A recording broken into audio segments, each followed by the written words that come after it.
अच्छा जी, बिस्मिल्लाहिर्रहमानिर्रहीम। Class start करते हैं। अच्छा, थोड़ा सा ना एक न्यूज़ ये भी है कि फ्रॉम मंडे ऑनवर्ड्स अब आप लोगों की जो है ना वो मंडे से एक प्रॉपर इस तरीके से क्लास होगी कि टाइम टेबल वाइज चल रही होगी। दिन में 2 से 3 सब्जेक्ट्स होंगे, क्योंकि मसला ये था कि मैं पिछले कैंपसेस से टीचर ला तो रहा था उर्दू इस्लामियात और पीएचडी सिंधी वगैरह के लिए, लेकिन वो टीचर उस हिसाब से नहीं थी। आप लोगों को पढ़ने में मज़ा नहीं आता, ज़ाहिर बात। आप लोग क्योंकि बोर्ड के बच्चे हो तो बोर्ड के अकॉर्डिंग जो है ना वो टीचर उस हिसाब से होनी चाहिए। फिर मैंने कुछ टीचर के डेमोज भी लिए, तो मुझे उसमें भी मज़ा नहीं करी वो टीचर के जो बिल्कुल बोर्ड के हिसाब से पढ़ा सके। तब ये है कि फाइनली एक ऐसी टीचर जो है वो आ रही हैं जो कि बहुत अच्छे तरीके से आप लोगों को पढ़ाएंगी फ्रॉम मंडे ऑनवर्ड्स। तो 100% कन्फर्म हो गई है। तो फिर ये है कि मैं भी होऊंगा, मेरे साथ साथ वो भी होंगी, तब आप लोगों की क्लासेस की ड्यूरेशन भी थोड़ी सी बढ़ जाएगी। हाँ। और मतलब जो टीचर आ रही है उनको 9th मैट्रिक पढ़ाने का पिछले 7 साल का एक्सपीरियंस है। पिछले 7-8 साल से जो है वो 9th मैट्रिक को पढ़ा रही है। खैर, मंडे को मैं इंट्रोड्यूस करवा दूंगा आप लोगों को। नहीं नहीं, तुम लोग नहीं जानते, शायद पहली दफ़ा देखोगे। हाँ, तुम लोग जानते हो। अच्छा जी। क्या जी, बस अब चलो, अब फोकस ऑन बोर्ड। अच्छा जी। अच्छा, क्योंकि देखो बेटा, हमारी ये पहली मैथ्स की क्लास है, तो हो सकता है कि ये आप लोगों को लगे कि असवद इधर आ जाओ, बराबर वाली सीट पे, यहाँ पर। हाँ, वहाँ पर आ गए, वहाँ आ जाओ। तो क्योंकि ये मैथ्स की पहली क्लास है, तो हो सकता है कि आप लोगों को लगे कि सर बहुत स्लो लेके चल रहे हैं, लेकिन मैं इस तरीके से लेके चलूंगा कि जो वो बच्चा जो जीरो पे भी बैठा हुआ है ना, उसको भी समझ में आए कि बातें हो क्या रही हैं, काम हो क्या रहा है। बेटा, बात सारी ये है कि जब भी हम अलजेब्रा कर रहे होते हैं, ये अलजेब्रा का पार्ट है, ये इक्वेशंस और ये सारी चीजें, तो कुछ रूल्स होते हैं जो हमें अपने जहन में रखने होते हैं। अच्छा, उन रूल्स में से पहला रूल जो होता है वो ये होता है कि जब भी कोई भी चीज इक्वल्स टू के इस तरफ प्लस में है, वो उस तरफ जाके माइनस में हो जाती है। सही है। इक्वल्स टू के इस तरफ अगर कोई भी चीज मल्टीप्लाई हो रही है तो उधर जाके क्या हो जाएगी? डिवाइड हो जाएगी। ठीक है, ये प्लस माइनस मल्टीप्लाई डिवाइड जो है वो हमें देखना होता है। Solve the following equations. मजे की बात बताऊं, ये चैप्टर एक तो वो है जो बिल्कुल बेसिक मैथ्स का है, और इस चैप्टर से बोर्ड के पेपर में तकरीबन 15 से 20 नंबर का सवाल आते हैं। 15 से 20 नंबर के सवाल इस चैप्टर से बोर्ड के पेपर में आते हैं। ये जो सवाल आते हैं ये एमसीक्यूज में आते हैं, उसमें नहीं आते हैं। 75 75 मार्क्स का पेपर होता है। 75। हाँ ना, शुरू में मैंने क्या बात बताई थी? 75 में से 75। पासिंग मार्क्स तो खैर कम होते हैं, पासिंग मार्क्स को हम नहीं बात करते उसके बारे में। हमारे लिए पासिंग मार्क्स भी 70 है। बस सही है, फिर आप फेल हैं, तो इसका मतलब 70s में उनके लिए भी फेल हो। बस 70 से नीचे दिमाग रखना ही नहीं है ना। नॉर्मली अगर किसी को बताना तो बस छोड़ दो, फेल है फिर भी। हाँ, फिर तो अच्छा है। 70 से ऊपर ऊपर रहने चाहिए, 70 से नीचे बिल्कुल फजूल चीज है। अच्छा जी, अब जरा समझने की कोशिश करते हैं बेटा। 1/4x is equals to 5। अच्छा, वैसे अगर मैं पूछूं आप लोगों से, 4 यहाँ पर क्या हो रहा है? अच्छा, उधर जाके क्या हो जाएगा? मल्टीप्लाई। अच्छा, एक बात जहन में रखना, जब आप मैथ्स का बोर्ड का पेपर सॉल्व करोगे ना, तो सॉल्व करने का भी एक तरीका होता है मैथ्स के बोर्ड का पेपर। तुम्हारा भाई नहीं आया हुआ ना तैयब आज? हाँ, सही सही। तो मैथ का पेपर सॉल्व करने का भी एक तरीका होता है, और वो तरीका क्या होता है कि एक दफा जब क्वेश्चन है ना, सबसे पहले तो सोल्यूशन लिखना है आपने। इसके बाद उस क्वेश्चन को दोबारा से कॉपी डाउन करना है। ये करने से मार्क्स नहीं मिलेंगे, लेकिन अगर ऐसा कर लोगे तो जहां पर मार्क्स कट रहे होंगे ना, तो एग्जामिनर वहां पर थोड़ा सा नरम हाथ रखेगा, बोलेगा नहीं, बच्चे को या बच्ची को तरीका आता है पेपर सॉल्व करने का। ये बात क्लियर हो रही है? थोड़ी थोड़ी सी समझ में आ रही है? तो एक दफा क्या करना है, हमें सवाल को दोबारा से कॉपी करना है। 4 यहाँ पर डिवाइड हो रहा था, उधर जाके मल्टीप्लाई हो गया। अच्छा, ये जो 1 और x थे, ये बेचारे 7 हो गए। 1 और x 7 हो गए। 4 यहाँ डिवाइड हो रहा था, उधर जाके क्या हो गया? तो 5 अपनी जगह पर ही, लेकिन मल्टीप्लाई बाय 4। 5 4 जा 20। सही है। सर, ये तो 1x था, ये x कैसे बन गया?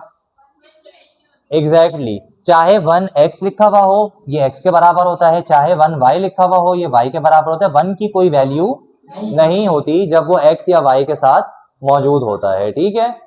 तो इसका मतलब ये है कि हमारे पास अगर कोई भी चीज डिवाइड हो रही होगी, वो दूसरी तरफ जाके क्या होगी? मल्टीप्लाई होगी। और अगर किसी भी चीज के साथ 1 आ रहा है तो उसकी वैल्यू नील कंसिडर की जाती है, नहीं कंसिडर की जाती है। दूसरा सवाल भी इसी टाइप का है। सवाल था, सोल्यूशन लिखा, सोल्यूशन लिखने के बाद मैंने दोबारा से सवाल को कॉपी डाउन कर दिया, एक दफा सवाल को वापस से उतारा मैंने।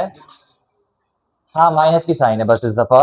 अगेन मैंने क्या किया, 4 यहाँ पर मौजूद था, 4 को उधर लेके जाके मैंने कर दिया मल्टीप्लाई बाय 4। यहाँ डिवाइड हो रहा था ना 4, उधर जाके क्या हो गया, मल्टीप्लाई हो गया। अच्छा 3 और 4 अगर मल्टीप्लाई होंगे तो आंसर आएगा 12। 3 के साथ साइन किसकी मौजूद थी, माइनस की। अच्छा 4 के साथ क्योंकि कोई साइन मौजूद नहीं है, मतलब मल्टीप्लाई तो वो है ना जो हमने लगाया है, नेचुरली उसके साथ क्या साइन मौजूद है, जिसका कोई साइन नहीं थी तो प्लस की साइन होती है। तो देखा जाए तो माइनस का 3 प्लस का 4, माइनस प्लस बोलने में भी क्या होता है, माइनस होता है। ठीक है, तो बेटा आप लोग ये काम जो है वो बाहर जाके कर लें, डिस्टर्बेंस हो रही है मुझे लेक्चर देते हुए, शाबाश। तो 4 3 12 और माइनस का 12 हमारे पास आ रहा है, तो x is equal to minus का 12। अच्छा जी,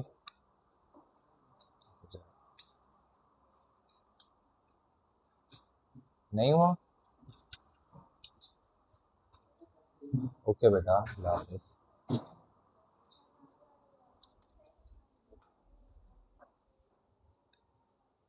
अच्छा जी, तो पार्ट 3 देखते हैं। पार्ट 3 भी उसी तर्ज पे है। हमारे पास 6 क्या हो रहा था, यहाँ पर डिवाइड हो रहा था, तो हम 6 को उधर लेके चले जाएंगे और 6 बेसिकली उधर हो जाएगा मल्टीप्लाई।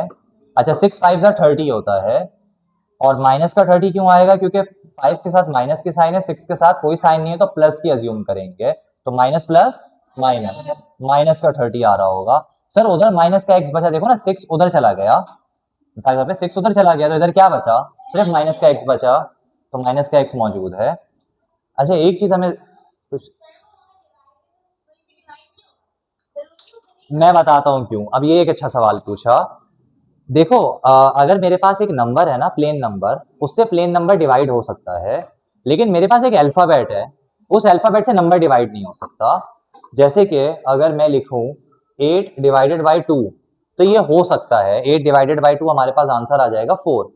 लेकिन मैं बोलूं x डिवाइडेड बाई 2, तो नहीं हो सकता, क्योंकि ये है अल्फाबेट और ये है नंबर, अल्फाबेट और नंबर एक दूसरे से डिवाइड नहीं हो सकते। तो इसी तरीके से यहां पर मैंने कहा कि यार मैं x को 6 से डिवाइड कर देता हूं, जब करने गया तो पता चला कि नहीं, ऊपर तो x लगा हुआ है, और x लगे हुए होने का मतलब है कि x से 6 डिवाइड नहीं हो सकता।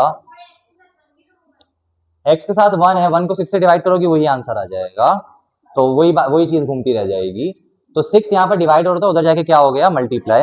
अच्छा वैसे मैं आगे जाके आप लोगों को ये बात बताता, लेकिन अब बता रहा हूं कि हमेशा से आप लोगों ने अपने जहन में ये बात रखनी है कि वैल्यू मालूम करनी है x की, तो x के साथ जितनी भी चीजें मौजूद है ना, उनको आप दूसरे साइड पर फेंकते रहोगे, ये बात जहन में रखना। अभी के लिए इतनी रेलेवेंट नहीं है, आगे जाके जो है वो ये थोड़ी सी ज्यादा रेलेवेंट हो जाएगी कि x की वैल्यू मालूम करनी है, तो x के साथ चिपकी भी जितनी भी चीजें उनको उस तरफ फेंकना है।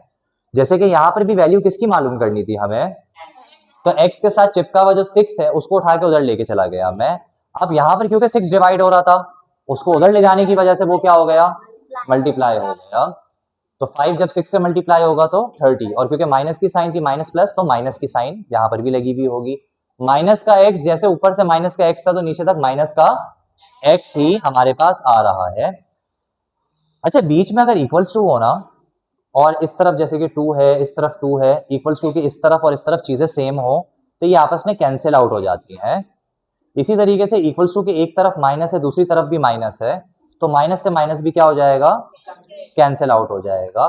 जैसे कि इक्वल्स टू के इस तरफ 30 के साथ भी क्या है और x के साथ भी क्या है, तो माइनस से माइनस हो गया कैंसिल आउट, तो 30 इज इक्वल्स टू x, और x इज इक्वल्स टू 30 ऐसे घुमा के भी लिखा जा सकता है, 30 इज इक्वल्स टू x लिखूं या x इज इक्वल्स टू 30 लिखूं। बात ये जो x था, जो ये रजिया गुंडों में फंसी हुई थी, इसको हमने छुड़ा के आजाद करवा दिया, और उसके साथ की जितनी भी चीजें उनको उधर ले जाके सॉल्व कर दिया। समझ में आ रही है ये बात?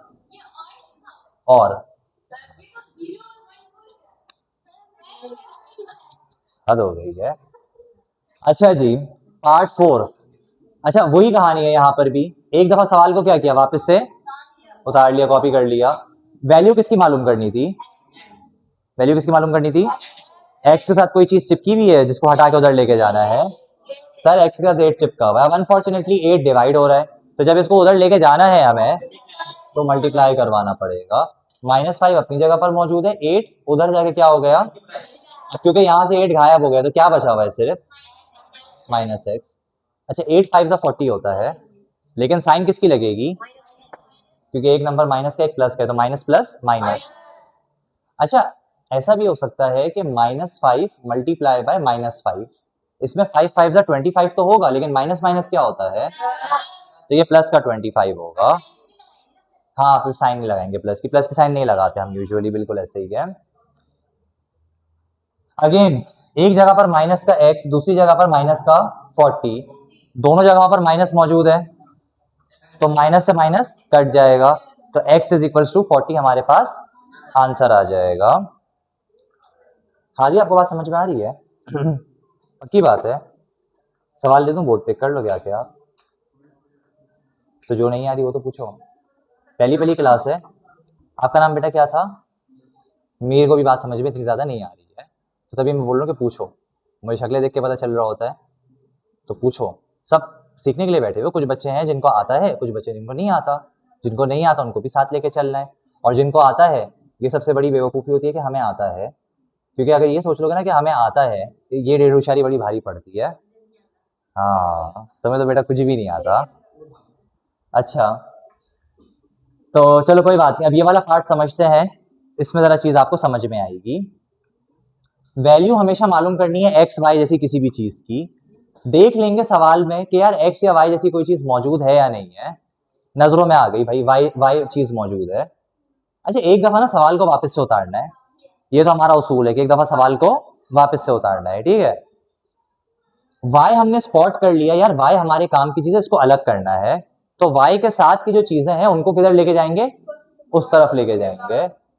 मुझे ये बताओ कि देखा जाए तो y के साथ ये चीज चिपकी हुई है -2/5, इसको यहां से उठाएंगे और इधर ले जाएंगे। समझ आ रही है बात? इसको उठा के किधर ले जाएंगे? समीरा को बात समझ में नहीं आ रही। इसको उठाया उधर ले गए, यहां तक बात आ रही है समझ में?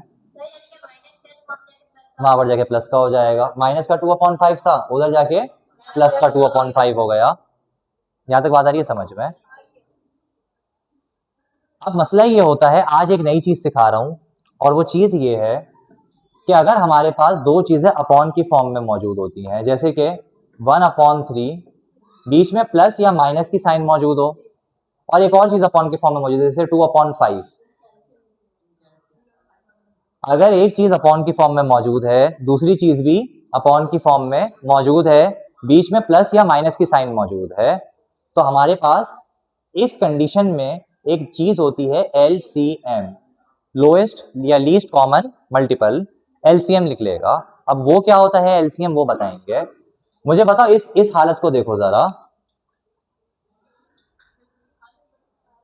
-1/3 एक चीज अपॉन की फॉर्म में मौजूद है, बीच में प्लस की साइन मौजूद है, एक और चीज भी अपॉन की फॉर्म में मौजूद है, तो सोचो कि क्या इस पे एलसीएम निकल सकता है? निकल सकता है। एलसीएम का मतलब ये होता है कि नंबर के जो नीचे वाले नंबर्स हैं, अपॉन की फॉर्म में जब नंबर्स लिखे हुए तो उसके जो नीचे वाले नंबर्स जैसे कि 3 और 5, इनको हम अलग से लिखेंगे 3 और 5। 3 कितने सा 3 होता है? 3 1 जा 5, ऐसे ही आ गया। 5 कितने सा 5 होता है? 5 1 जा। यानी 3 और 5 का एलसीएम किस तरीके से लेते हैं कि समझ में आ गया? 3 और 5 का अगर हम एलसीएम लेंगे तो हमारे पास आंसर आएगा 3 और 5। 3 और 5 को मल्टीप्लाई कर देंगे, यानी कि सर आप कह ये रहे हैं कि इस वाले 3 और इस वाले 5 का आंसर आएगा 15 एलसीएम का, क्योंकि 3 और 5 हमने उठाए ना, यहाँ से नीचे से उठाए, उनको लाके यहाँ रख दिया। 3 1 जा 3 और 5 1 जा 5, ये बचे 3 और 5, इस 3 और 5 को मल्टीप्लाई कर दिया तो आंसर आ गया 15। तो इस 3 और 5 का एलसीएम का आंसर क्या आया है? 15। ये एलसीएम वाली बात किसको समझ में नहीं आई, ये अभी समझ लो मुझसे, तो मैं ही समझ रहा है। मुझे बताना पड़ता है, मुझे पता चल रहा था किसको नहीं आई समझ में। वापस से समझ लो, मेरे पास क्या, तो भी यही आंसर आएगा, लेकिन वो तरीका सही नहीं है, आगे जाके फंसोगे उसमें कि वो 3 और 5 को मल्टीप्लाई कर लो, लेकिन ये अभी के लिए तो सही, आगे नहीं चलेगा ये तरीका। अच्छा देखो, मेरे पास एक नंबर है 1/3, ठीक है, एक नंबर है मेरे पास 1/3। अच्छा एक नंबर है मेरे पास 2/5, बीच में प्लस या माइनस कोई भी साइन मौजूद है। इसके ऊपर ना एलसीएम लगाऊंगा मैं, क्या लगाऊंगा? अच्छा एलसीएम में करते ये हैं, हम ऐसे करके एक डब्बा बनाते हैं, जो नंबर्स के नीचे वाले नंबर्स होते हैं ना, जैसे 3 और 5, उसको हम इस डब्बे में यहाँ पर लिखेंगे। 3 कितने सा 3 होता है? 3 1 जा 3, 5 का तो कोई लेना देना नहीं है, 5 ऐसे ही आ जाएगा। 5 कितने सा 5 होता है? 5 1 जा, और ये 1 तो वैसे ही आ गया। कोने में क्या नंबर्स बचे हमारे पास? 3 और 5, इन दोनों नंबर्स को मल्टीप्लाई कर देंगे।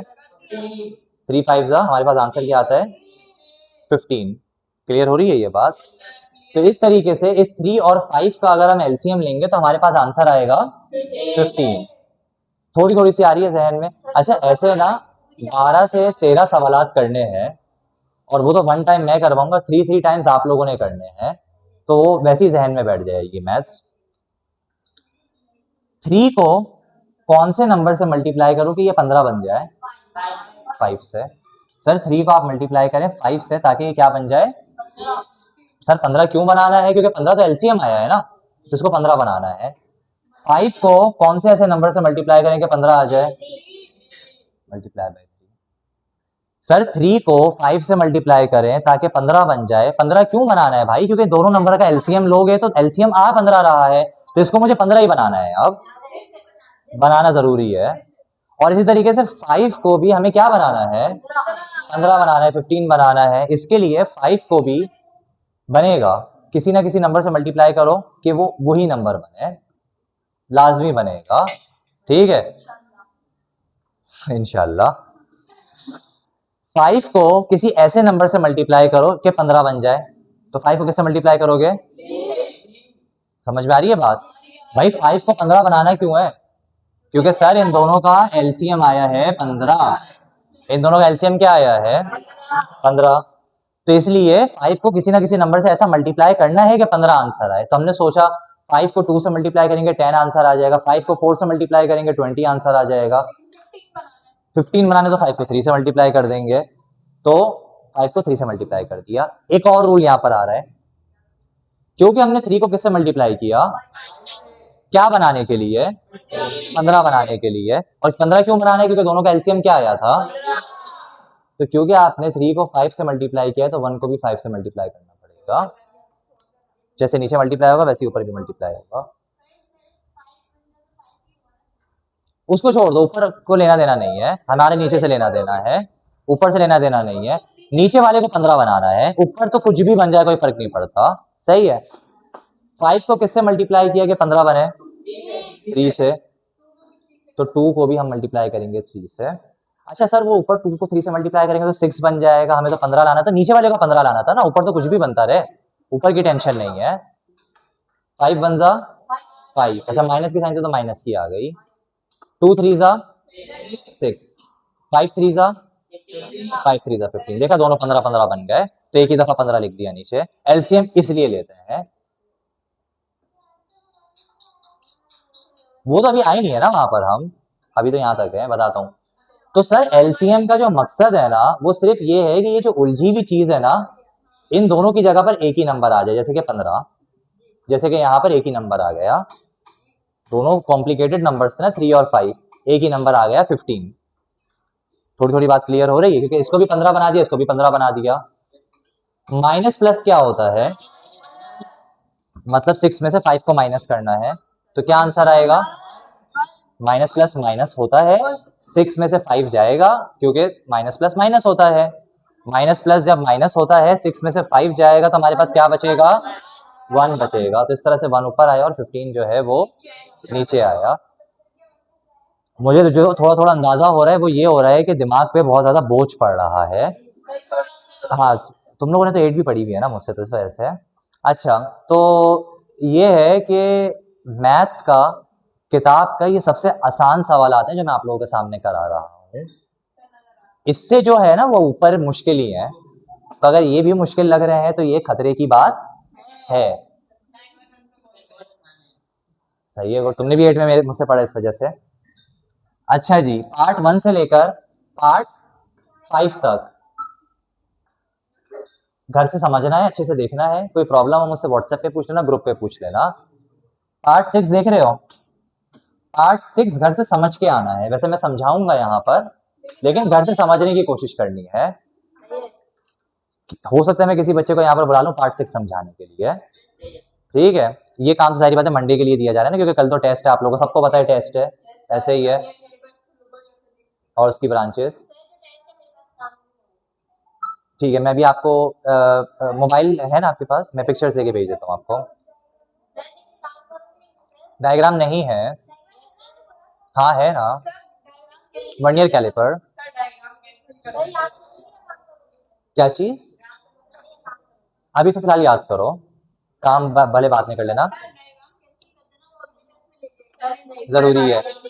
डायग्राम भाई लॉन्ग में आती है पेपर में, और तुम लोगों को तो नहीं पता क्या है टेस्ट में, तो तुम लोग कल काम कंप्लीट कर लेना, मसला नहीं है। क्या बेटा? तुम फिजिक्स और उसकी ब्रांचेस तो कम से कम याद करो। बस फिर तो 1 ईयर कैलिपर स्क्रू हुआ, ये दो छोटे छोटे सवाल तो इतने बड़े थोड़ी हैं, करो। अच्छा, पार्ट 6 जो है आप लोगों ने घर से समझने की कोशिश करनी है, मैं ये नहीं बोल रहा कि समझ के आना ही आना है। इस वजह से क्योंकि यहाँ पर हमारे पास 2 और y आपस में मल्टीप्लाई हो रहे थे, तो 2 इधर आके मल्टीप्लाई होगा इसके साथ। जब भी ऐसी कोई शक्ल में कोई चीज हो ना, तो 2 आके उधर के डिनोमिनेटर से मल्टीप्लाई होगा। सही है, तो हो सकता है कि मैं नेक्स्ट क्लास में आप लोगों से कहूं कि ये बोर्ड पे आके समझाओ, लेकिन पार्ट 1 से लेकर पार्ट 6 तक, ये बोर्ड के एंड तक 6 सवालात हैं। 1 टाइम आप लोगों ने कर लिया है ना। अब ना करना ये है कि जब आप लोग अपनी कॉपी खोलोगे ना, तो कॉपी में ना ऐसे करके हेडिंग डालना, जैसे मैं बोर्ड पे हेडिंग डाल रहा हूँ। नहीं नहीं, बोर्ड पे ऐसे करके अपनी कॉपी में ऐसे करके हेडिंग डालना, second time exercise 6.1 question number 1 part 1 till 6। और ये जितने भी पार्ट्स हमने किए हैं ना, 6 के 6, ये दोबारा से करने हैं। देख के करना चाहो देख के करो, कोई मसला नहीं है। बगैर देखे करना चाहो बगैर देखे करो, लेकिन सेकंड टाइम ये उसके नेक्स्ट पेज है, जहां पर भी ये काम कंप्लीट हुआ है अगले पेज पे ये हेडिंग डालोगी सेकंड टाइम। इसके टोटल है 15 पार्ट्स। नहीं, 15 के 15 एक साथ नहीं कर पाओगे, बहुत बड़ा काम हो जाएगा, इसलिए 6 6 5 5 करके करो।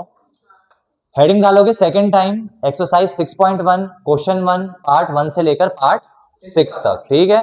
और ये 6 के 6 सवाल दोबारा से कॉपी में करके होगा, हर किसी की कॉपी में इंडिविजुअली चेक करूंगा।